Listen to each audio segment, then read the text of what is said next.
cher ami Kiki, est-ce que ça peut aller? Oui, ça Top. va. Chrono, c'est parti. Mesdames et messieurs, aujourd'hui je vais vous raconter mon histoire. Il y a quelques années, j'étais allé au village rendre visite à mon oncle. Arrivé là-bas, je me suis rendu compte que mes cousins n'avaient pas de quoi manger. Ils étaient desséchés.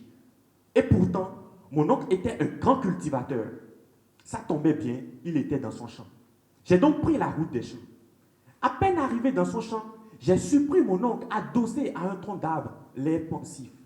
J'ai donc dit, mon oncle, mais qu'est-ce qui te rend si inquiet? Et d'un geste nonchalant, il me montre son champ ravagé à perte de vue par des bestioles.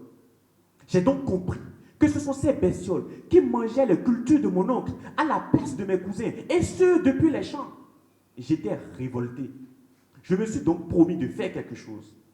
J'ai entrepris mes recherches et je me suis rendu compte que ces bestioles appelées la légionnette d'automne voyagent et ravagent beaucoup de champs de par l'Afrique. Et que ce sont surtout les bébés bestioles qui sont les plus dangereux. Alors pour ma thèse, je me suis décidé à travailler à mettre en place un robot épouvantail capable de détecter la présence de ces bestioles aux alentours des champs. Tout comme les œufs de Caraba la sorcière dans Kirikou. Mais n'ayez pas peur. Mon robot aura essentiellement deux rôles. Le premier, renifler l'odeur grâce à un nez artificiel.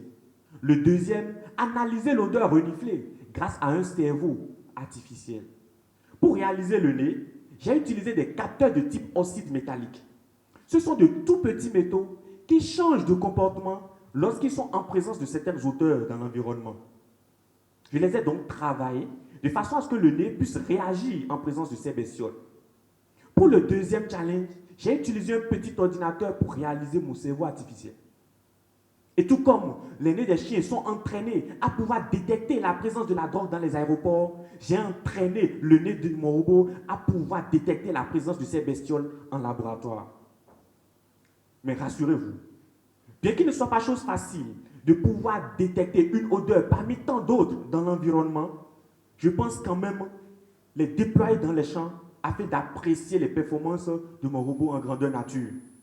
Une fois postés autour des champs, comme sur la diapositive, ces robots épouvantails pourront nous permettre de détecter de façon précoce la présence de ces bestioles afin qu'on puisse déclencher les mécanismes de lutte actuels. Ainsi, les bébés bestioles ne pourront pas apparaître. Mon oncle pourra enfin profiter du fruit de son dur labeur. Mes cousins pourront enfin pousser des joues. Et au-delà de mes cousins, vos cousins se porteront mieux. Je vous remercie.